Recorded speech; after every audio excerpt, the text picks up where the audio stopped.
everything you will need to make a crafty twist headband: an 8mm Tunisian crochet hook, a pair of scissors, a tapestry needle, a 6.0mm regular crochet hook, 2 colors of worsted weight yarn. I love this yarn in the color Rosy Cheeks and Linen. And then you will need an optional chip clip. This just helps me make the twist in the headband easier. So if you have one of these laying around, you might want to grab it. It might come in handy for you. We're going to start with our pink color and our 8mm Tunisian crochet hook. I'm going to be making this in the adult size, fitting heads with a 22 to 23 inch circumference. The pattern also includes instructions for a toddler size and a child size. Toddler size fitting heads with an 18 to 19 inch circumference, and the child size 20 to 21 inch. We're going to start by making a slip knot. Grab our crochet hook, our Tunisian crochet hook. You don't really need this extra bit for this pattern. The headband is only about this wide, so as long as it can fit on your hook. I am taking my cord off of my Tunisian crochet hook just because it's wallowing around on the table and making a weird sound and will affect the video. So I'm just going to hope that my work doesn't fall off the end here, and if it does, we'll start all over. So we're going to chain 15.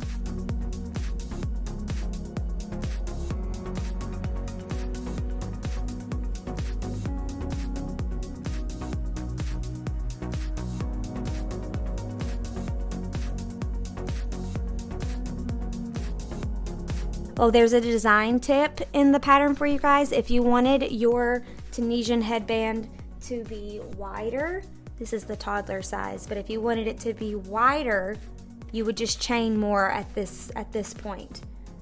The circumference will go by how many rows that we do, but if you want it wider, you would just chain more, or less wide, you would chain less. Now the pattern says to insert your hook into the back bump of the stitch closest to your hook.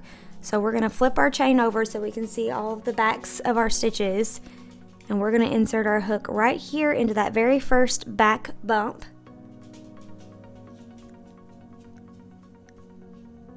Okay, then I'm going to grab my yarn and pull up a loop. Now I have 2 loops on my hook. Insert my hook into the next back bump, grab my yarn and pull up a loop. We're going to keep doing that all the way down until we have 16 loops on our hook. And you might notice that I yarn under when I grab my yarn to pull up a loop.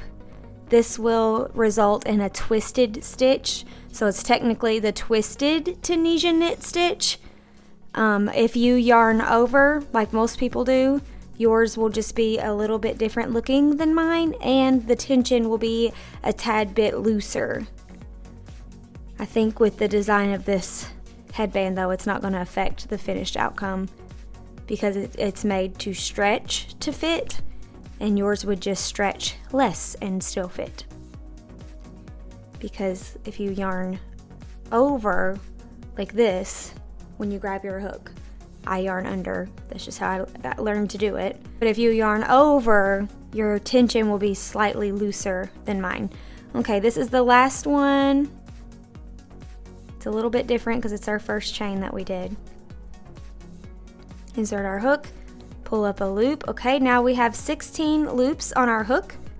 We're going to yarn over and pull through 1. That's our chain up. Now what we just did is our forward pass for our Tunisian knit stitch, or twisted Tunisian knit stitch. Now we're getting ready to do the return pass, and that will be row 1. So each row is worked in 2 passes, the forward pass and the return pass. So we pull through 1 for our chain up. This is technically it counts as our chain up at the end of the row. And then we're going to yarn over and pull through 2, 1, 2, and that's a stitch. That completes one of our stitches. So we're going to continue to yarn over and pull through 2 all the way down the row until we get back to the beginning. And this is our return pass, working the Tunisian knit stitch. And this is going to count as row 1.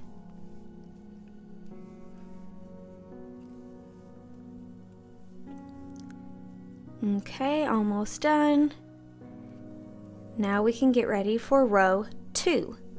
You can see row 1. For row 2, we are going to insert our hook between these first 2 vertical bars right here. You see these 2 vertical bars? That's where we're going to insert our hook. And grab our yarn and pull up a loop. Now we have 2 loops on our hook because we already had one on there to begin with. We're going to insert into the next, between the next 2 vertical bars, and pull up a loop. That's 3 loops. We're going to keep doing that all the way down, going into the vertical bars and pulling up a loop until we have 16 loops on our hook.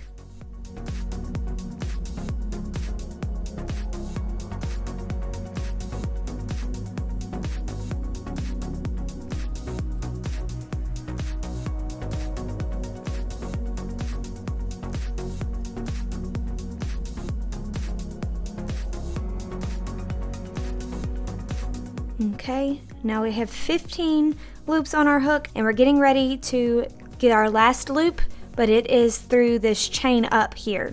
So I'm just going to insert my hook into the side of the chain like that. And now I'm going to grab my yarn and pull up a loop. Now I have 16 loops on my hook. That was our forward pass. And now we're going to do the return pass. We're going to start by yarning over and pull through 1. That's our chain at the end of the row. Counts as our chain up, kind of. And now we're going to yarn over and pull through 2. That's one of our stitches. And we're going to keep yarning over and pulling through 2 all the way back down the row for our return pass.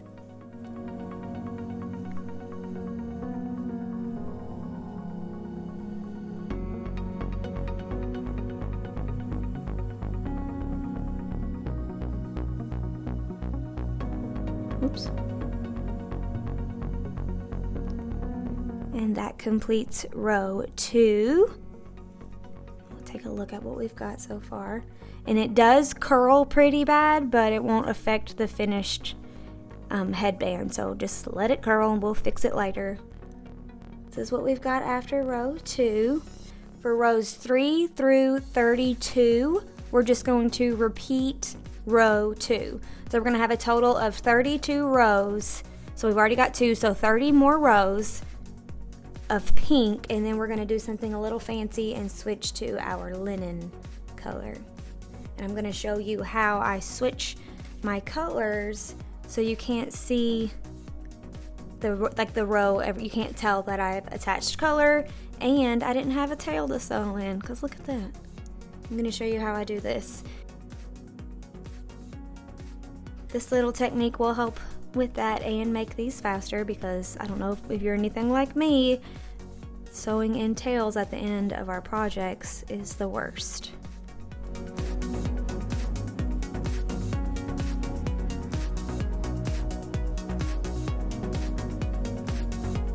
Okay, now I'm going to insert into the side of this chain here and pull up a loop. I'm going to yarn over and pull through 1 for my next chain up, and then yarn over and pull through 2 all the way down for my return pass on row 3.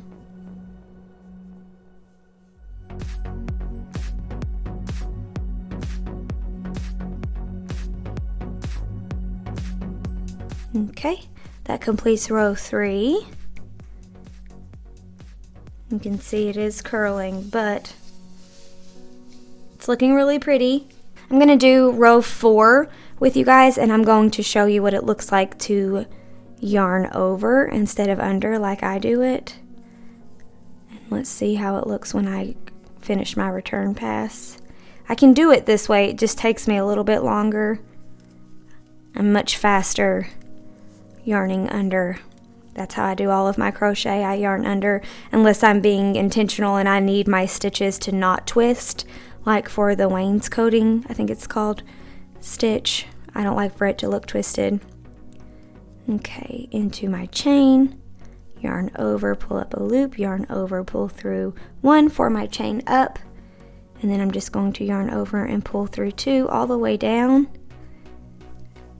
till I'm back at the beginning of the row.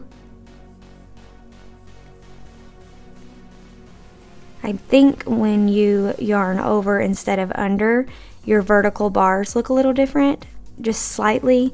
So I wanted to show you guys what they look like just in case you yarn over instead of under and you're confused. Okay, so now this is what my vertical bars look like. They're a little bit different than they were before, but I'm just going to insert my hook between the vertical bars for row 5. I'm going to do another row where I yarn over instead of under so we can see how they look on top of each other. Just between the vertical bars all the way down.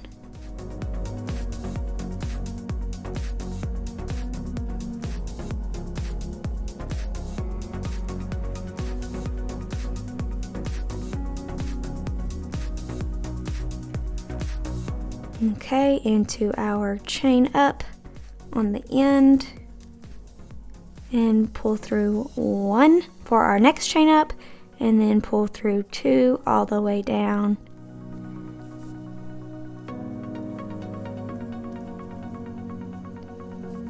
Sorry, let me zoom out a little.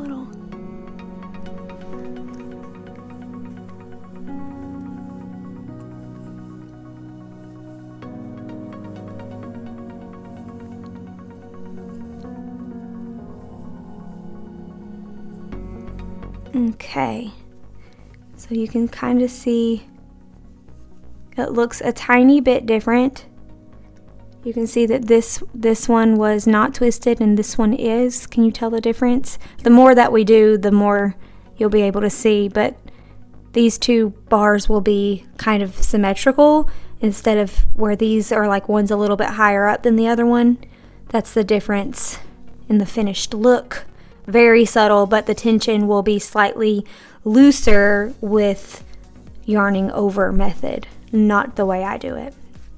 I'm just going to continue until I have a total of 32 rows. Then I'm going to show you what we do. I do want to give you this quick tip though. If you want to, for me, when I first started doing Tunisian crochet, it was really hard for me to try to count and see how many rows I had done so far.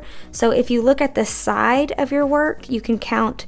It almost looks like chain stitches, right? Just like regular single crochet chain stitches. And you can count these 1, 2, 3, 4, 5. So we've got 5 rows, is that right? 1, 2, 3, 4, 5. That's just a little tip to help you count your rows if you get lost or confused. And I think, yeah, you can count these humps on the back too. Each hump is a different row. So 1, 2, 3, 4, 5. It's another way to count if you are struggling. I will finish rows 6 through 32 and I will come back and then get ready to attach my linen yarn for row 33. Okay, I just finished my 32 rows and this is what I have so far. Very knit looking, which I love. Now we're going to start row 33 and we're going to start our forward pass just as we have been all the way up into this point. We're going to forward pass all the way down until we have 16 loops on our hook, and then the magic is going to happen in the return pass.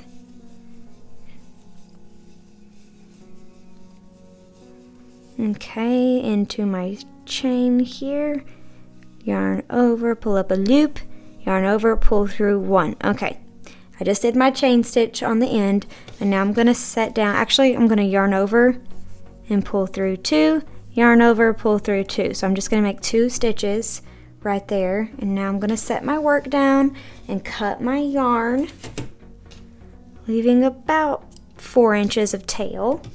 Grab my linen yarn, and now we are going to join these two. I'm just going to clip the end off so it's kind of cleaner than it was a little fuzzy. It'll be easier if it's got a cleaner end. Give me some slack here. Okay.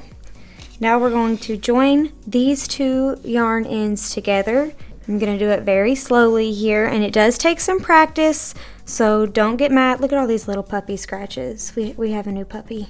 Don't get frustrated if you can't get it on the first try. Sometimes I even have to do it like 5 or 6 times before, because sometimes it just messes up. But this is the best way that I've found to join a new color with Tunisian crochet, because like I showed you at the beginning, you just knot them together during the return pass, and then you can't even tell where you changed colors at unless you're looking really close at it. So we're going to put our two yarn ends next to each other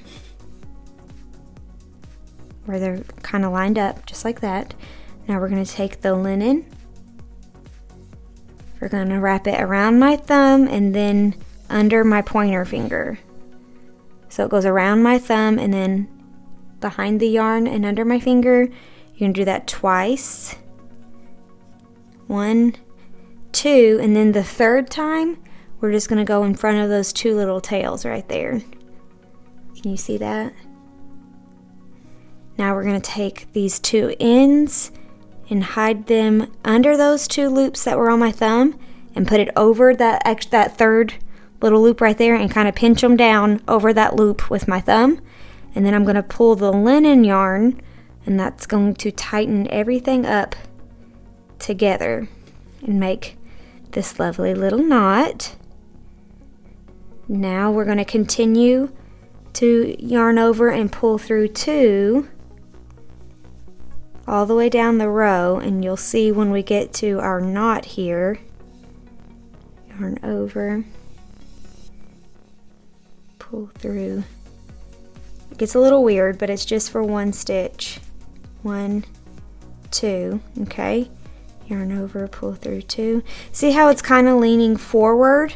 We want it to be popped out on the back, so I'm just going to pull my yarn out and do it again, this time with it already attached. So I'm just going to go back and finish my forward pass again. So I just took out all those stitches, so now it's like I'm halfway through my forward pass. And this helps because each time that you do it, it's going to be a little bit different every time, because we're humans and not machines, and our tension and everything is always a little bit slightly different. Okay, and then I'm just going to chain up 1 and then yarn over, pull through 2, and I'm going to keep doing that. And this time hopefully the knot will be popped out on the back, and if it's not, we will do it again. Pull through 2. Okay, I'm just going to kind of make it pop out back there. It's not wanting to listen to me. Okay, I'm going to do it one more time. I know this isn't fun to watch over and over again, but I want to show you that it will work. So I'm just going to take out a few more stitches and then go back to my forward pass. Okay, so I just did my forward pass, did my chain stitch, and then I pulled through 2 for my first stitch. Now I cut off a little bit of the pink yarn to make it knot in a different spot this time. I've not had to do this before, but it's probably just messing up for me now that I'm on camera and I'm trying to record a tutorial. Normally it doesn't give me this much of a fit, but at least you can watch the magicness here one more time. That might help somebody. Watch that not even work, because you know, there we go, perfect. Okay, now let's start pulling through 2 and hope that this time it will shoot out the back like it's supposed to. There we go, see? Now the knot is on the back of our return pass, and when we do row 34, because this is row 33, when we do row 34, you won't even be able to see that knot. That usually is not that difficult, but if you run into that issue, that's how you fix it. You just cut your yarn and move the knot in a different spot. That was the problem. Now we're going to get ready for row 34.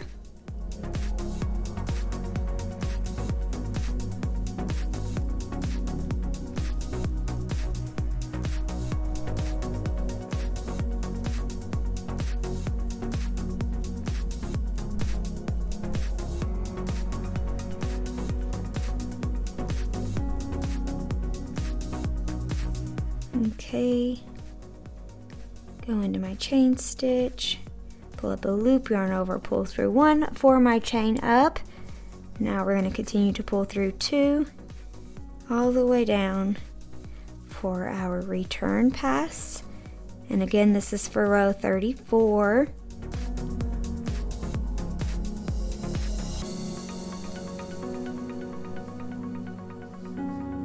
Okay, let's take a look at what we got.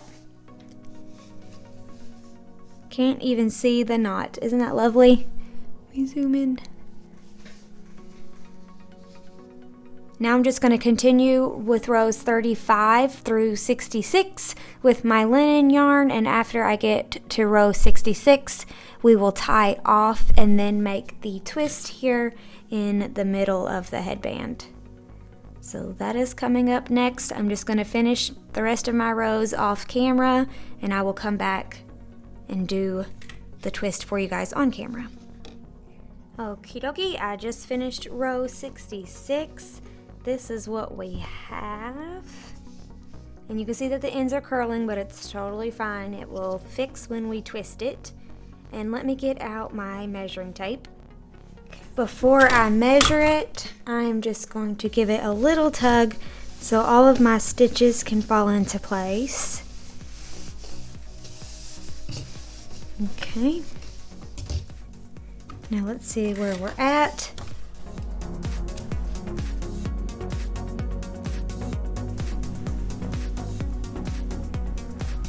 We are looking at about 18 inches unstretched. But the thing about the Tunisian knit stitch is it stretches very, very much vertically more than horizontally. So horizontal doesn't stretch as much as vertical, but I want to show you how far I can get this to stretch. This stretches all the way down to the full length of the ruler easily. It's still not fully stretched. And that's 24 inches. So this will stretch to fit a 22 to 23 inch head really nicely. Now we are just going to cut our yarn and tie off. I'm going to leave about a 2 foot long tail or so, give or take. And just insert my hook back into the loop over here and then just tie off like normal. Now we are going to make the twisted part of our headband, this middle part right here. Again, this is the toddler size and it will stretch a lot to fit a toddler's head. We are going to start by folding the 2 ends of our headband in on itself, right side facing up. So this is the right side, this is the wrong side. So right side facing up, we're going to take our 2 ends here and fold them up hot dog style. And then we're going to bring them to the center and we're just going to kind of sandwich them together like a zigzag. I think in the pattern I call this a zigzag sandwich. That will create our twist when we close this puppy up. Now I'm going to use my 6mm crochet hook and I'm going to go into the pink, into the linen, and then back into the pink again, and then into the linen. And then I'm going to grab my yarn just like this. Then I'm going to grab my yarn over here and pull through 1, 2, 3, 4 spots and make a chain just to secure it right there. Now we're going to go back into this next stitch, pink,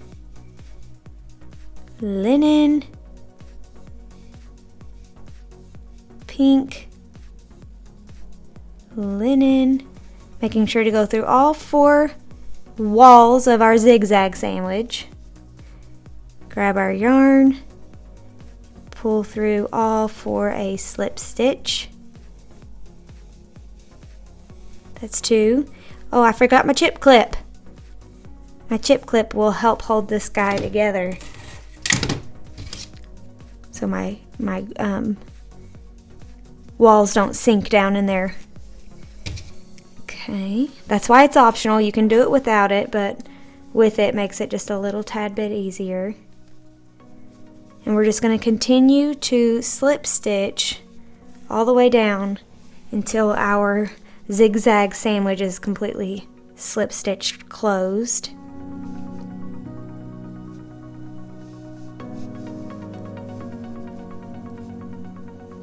Okay.